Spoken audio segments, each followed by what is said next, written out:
Hello, ladies and gentlemen. Welcome to another episode of GeekVerse podcast. Pardon me. I am your host, Taylor, the $100 million Taylor. Not that I want it, but it's associated with this episode.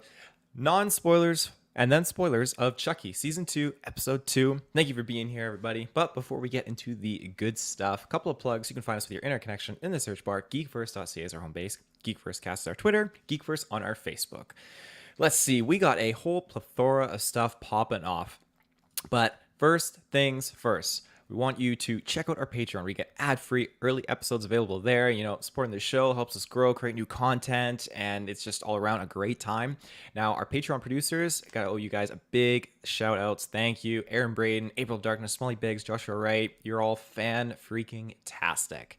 Additionally, you got to go check out Manscaped. You get that 20% off. GVPOD is the code you want to use at manscaped.com. Free shipping on whatever you need. That stuff is the bee's knees. Remember, it's GVPOD. Free shipping. Manscaped.com. So, we also have our annual 6th charity stream 24-hour event coming November 5th.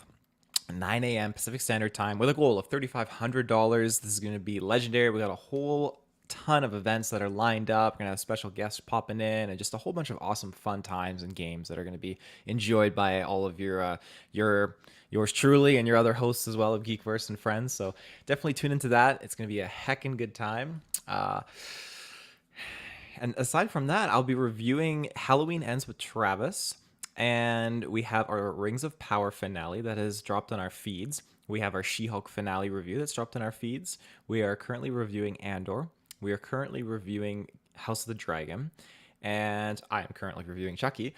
I believe that pretty much wraps it up. Newscasts on the weekly, so yeah, check out our social media for additional information. But without further ado, let's get into our non-spoilers thoughts first for this episode.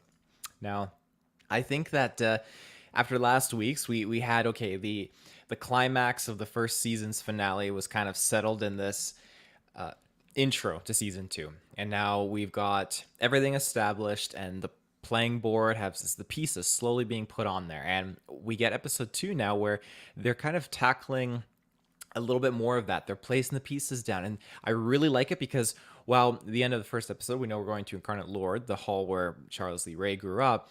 Now, I was afraid we're going to be kind of stuck in this place, similar to like Cult of Chucky, Curse of Chucky, where you're limited into that one area and it's just kind of like the same set piece all around. But how you write the story can really make it or break it. And I think if there's enough interest in the story and the characters, then it, for me at least, the location doesn't necessarily matter or concern to me anymore. And that's how I felt with this episode. I felt like we got a very intriguing degree of character development and motivation, and the narrative overall. I'm just trying to piece together, because it's not just a blatant here you go, this is it. It's just these subtle things like, okay, like why is this happening, what's going on, and you're trying to figure it out. And it takes away from thinking like we're just in this reoccurring set piece and adds a lot more depth to it, where hey, there's some good stuff happening. Well, I still have questions about other things, but we'll get into that when we dive into the spoiler portion. Overall, I'm very, very happy with the episode, and I was curious what other people thought too when I was looking at ratings online, and it seems like it's pretty positive. It's at least positive over last week's episode. It's still up there. It's not a 10 out of 10 or a 9 out of 10, but it's at least a 8 point something out of 10. That's pretty good. But yeah, so I don't think I have anything else I can add on spoilers. No. So without further ado, we're going to get into some spoilers now. In 3, 2, 1. If you haven't seen the episode, tune out now, go watch it, come back, and we'll be ready for you. So, spoilers. We're heading to Incarnate Lord. This is where the first episode ended, and now it doesn't start off right with that. It starts off giving us a little, okay, Tiffany. She's waking up and she finds a Tiffany doll head in her not in her body, in her bed, the head all bloody. Holy smokes. So I'm trying to figure out, okay, was this Chucky related? Was this Andy related? If it was Andy, because I don't think Andy's dead, then that means Andy probably would have woken her up or killed her or something like that, because he's got no issues killing Chucky.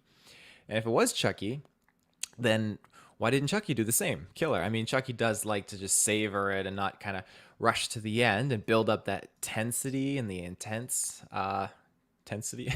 So he likes the slow burn. Now, Are there other Chucky dolls? Yes, but now we also know that okay, Nika's still rolling around here, and she's got all her limbs gone. It's not looking good. She's having a rough time being here.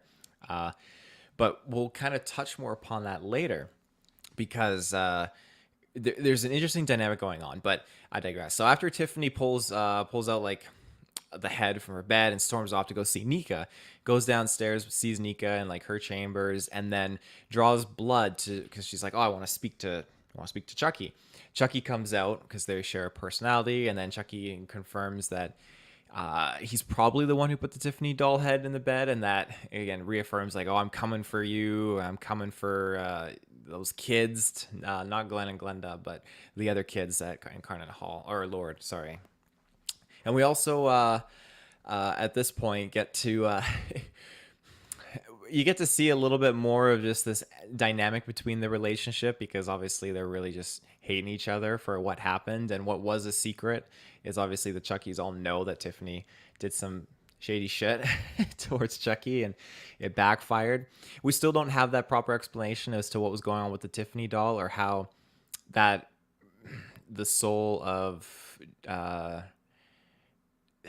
the soul got into that doll. So yeah, I'm very curious to see how they're gonna explain that.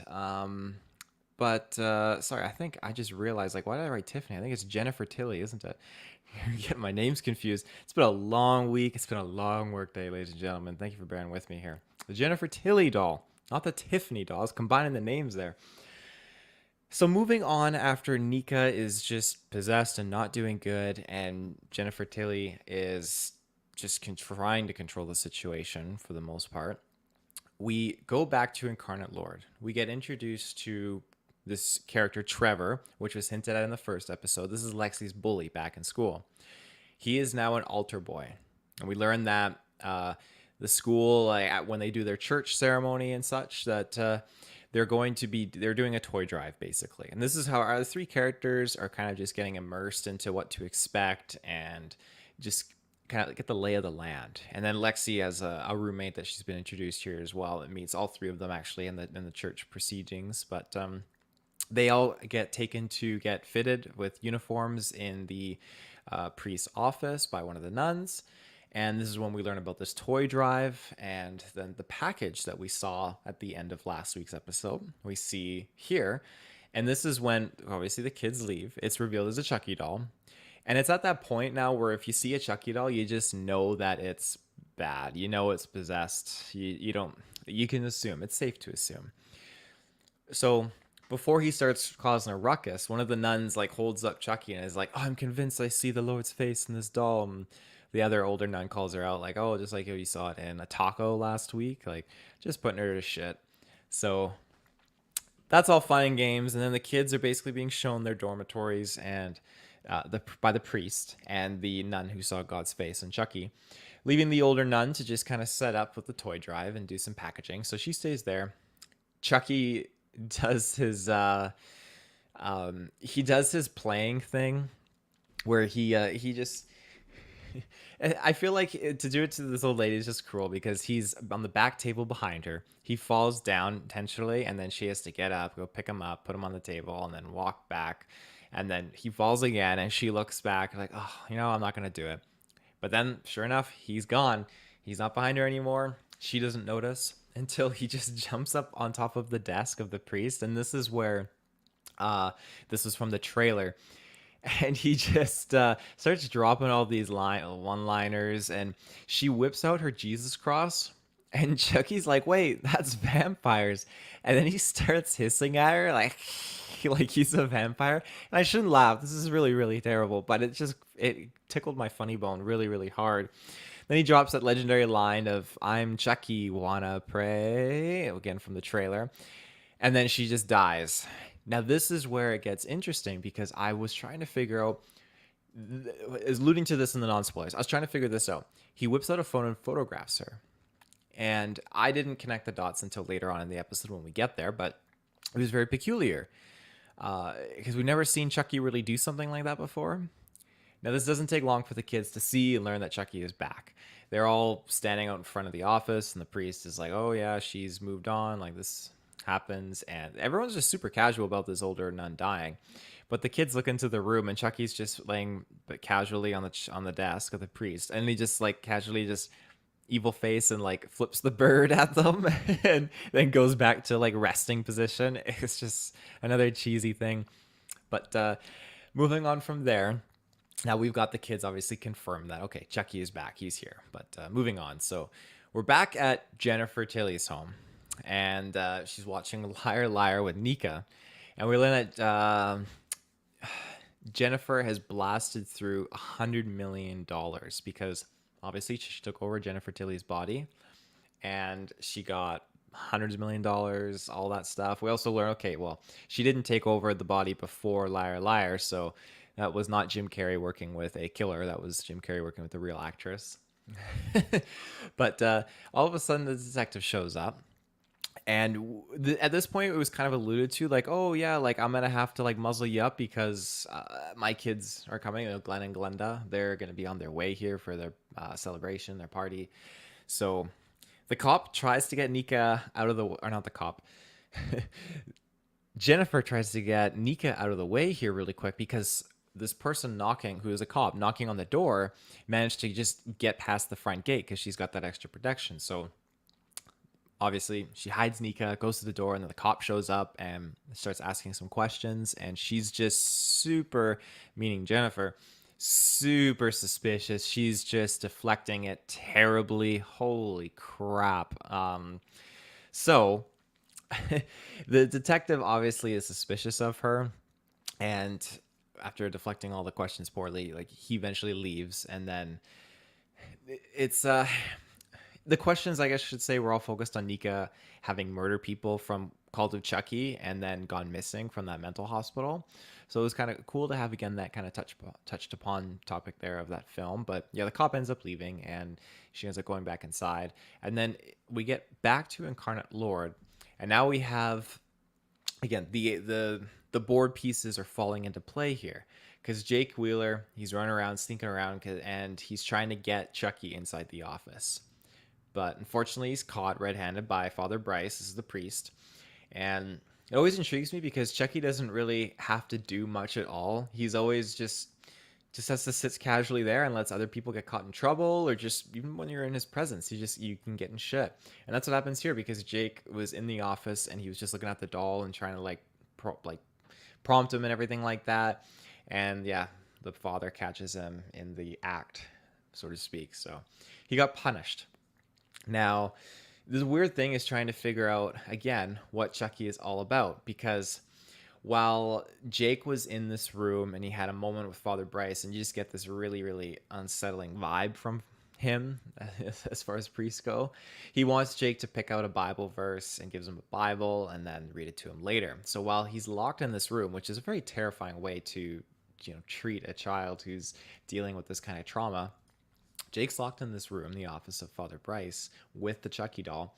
And while he's just sitting there, he just gets pissed and he just starts hitting Chucky. And obviously, you knock Chucky behind a couch or a table, you're going to lose sight of him because he moves right away. And he did. And we're just trying to figure out, where did he go? All of a sudden, Chucky just drops in the fireplace, snaps a photo, and just shoots up the chimney like a fucking Santa Claus. So again, what is he doing and why is he doing what he's doing? This is very, very new uncharted territory. So after that, again, we have Devin, who's been just kind of taking a back seat in this episode. But again, him and Jake are sharing a room, which is great. And then we get, on that note, Lexi and her roommate, which I should have wrote her name down. I can't find it here. But we learn that her issue was just of stealing, hence why she's here at the school. And Lexi keeps withholding the information from her as to Chucky and such. And even though they did barricade the door so no one could get in, she still kind of kept it in the background, like, I barricade doors, that's my thing, that's why I'm here. So they kind of leave it at that. I'm going to jump to a quick ad break, and then we will be right back. And we're back. So after the door has been barricaded, you think everyone's safe. Roommate falls asleep. Lexi goes off and just starts grinding up her pills, and she's getting ready to do some snorts. She does a couple. And, well, I should say one specifically, a really big one. While the other girl roommate is asleep, Chucky sneaks out because apparently he's under the roommate's bed this whole time. So he sneaks out quietly.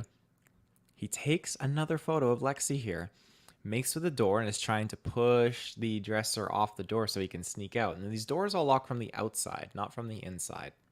So as he's pushing the dresser, Lexi hears it, looks over, and is like, oh my God, like freaks out. And then the roommate freaks out and screams. And again, this is the roommate's first experience here with seeing this. So now the roommate is obviously up in arms about it. This floods the whole school, and they storm in, and we get that other nun who's just super attitude towards Lexi and just giving her that you should be thankful, you have a bathroom, because Lexi's trying to bullshit her way out, like, oh, it wasn't a doll, because if they admit that, then they're gonna go sent off to mental institution or something like that. That's what they're afraid of. That's what they've established. So the roommate obviously can't speak about the doll at all. She's just too traumatized. And so Lexi's just trying to cover for everything. And this is when she alludes to like bathroom. And Father Rice is like, what? And she's like, oh, I'm afraid of, I'll never see my old bathroom again. And so that was just a message to tell Jake and Devin to just scoot over to the woman's bathroom, go in there because that's where the doll ran. They get in there. And I love when they play with that kind of like peripheral vision sort of with Chucky, because it's obviously a little kid in a suit, and just that peripheral vision of when he's moving, it just gets me every time.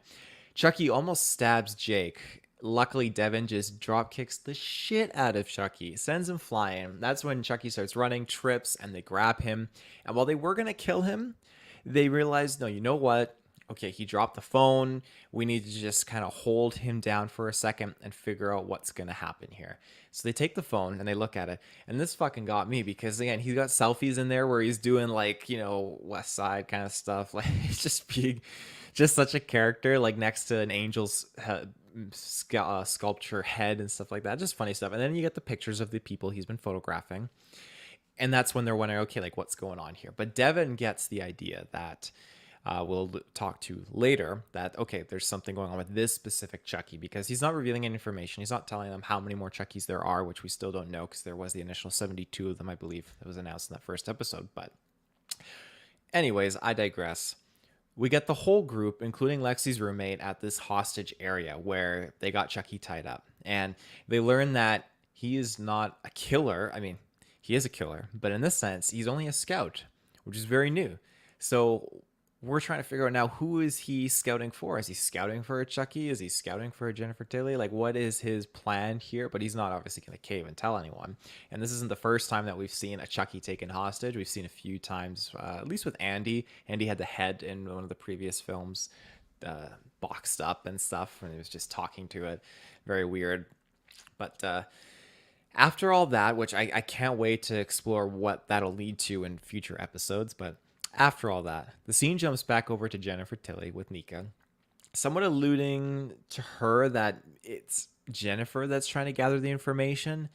I disagree. I don't think it's that simple, but I mean, at the end of the day, the show can be pretty simple in a very good way.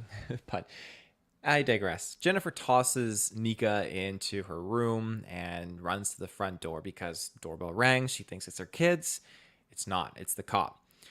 Surprise. So we learn that at this point, while Jennifer's having a conversation with the cop, Jennifer is too busy because she's talking to the cop, but Nika is able to kind of, what I think, either speak to a Chucky doll that's in the house presently, or is able to kind of project at the same time and speak with Charles Lee Ray in her mind, because the representation manifested as a doll, but I think she was alone in her room. So we'll need to get some confirmation later on, however. But yeah, it just seemed like very cool that she'd be talking to her or talking to him, and then just kind of scheming a way to get out of here and take out their what's the term for that?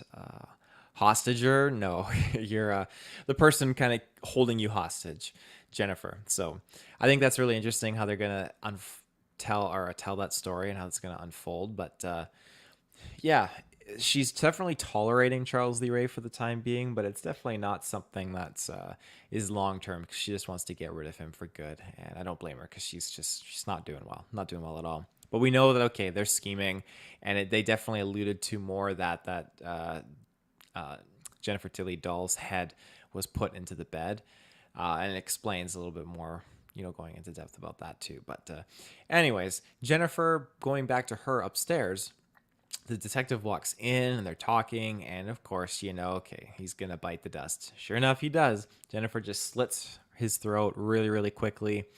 And that was when he learned that Nico was actually residing in the house. So I don't know if there's a fallout to this, if he mentioned it to anyone else, or if they were just using the detective as a giveaway for when Glenn and Glenda appear. It's just weird to just in this episode introduce this character, have him figure out everything, and then kill him right away. Unless you're just trying to boost up Jennifer up, I don't know. It's hard for me to say, but the blood was on the floor. Jennifer's trying to clean it as best she can, and that's when Glenn and Glenda appear, and they see her wiping up the blood and everything like that. And they think, okay, there's something going on here. We don't get to see them like from the front. It's just like a panned out like back shot of them, so we didn't get like any facial reaction, what's going on, if they were expecting it, or they didn't even talk at all. So it'll be cool to see what they are all about in the next episode. I'm very excited. But that was the episode. Yeah, so I'm very much looking forward to where we're going with this show. It's absolutely fantastic. It's cheeky. It's humorous. I didn't show this out, but the beginning of the episode, it's like, last time on fucking Chucky. It's just so like blunt about it, and it's just great. I love it. But yeah, they keep adding in awesome stuff from the original films that they've done, and I imagine we're gonna get a lot more cool little tidbits of information being in Charles Lee Ray's old home that wasn't shown in the previous season. So yeah. Other than that, you can find us with Air Connection search bar. GeekVerse.ca is our own base, and all the plugs and stuff down below. So without further ado, that ends us on this episode. And I will be back next week again with episode 3 of Chucky season 2. So we'll see you in the search bar. Have a good one.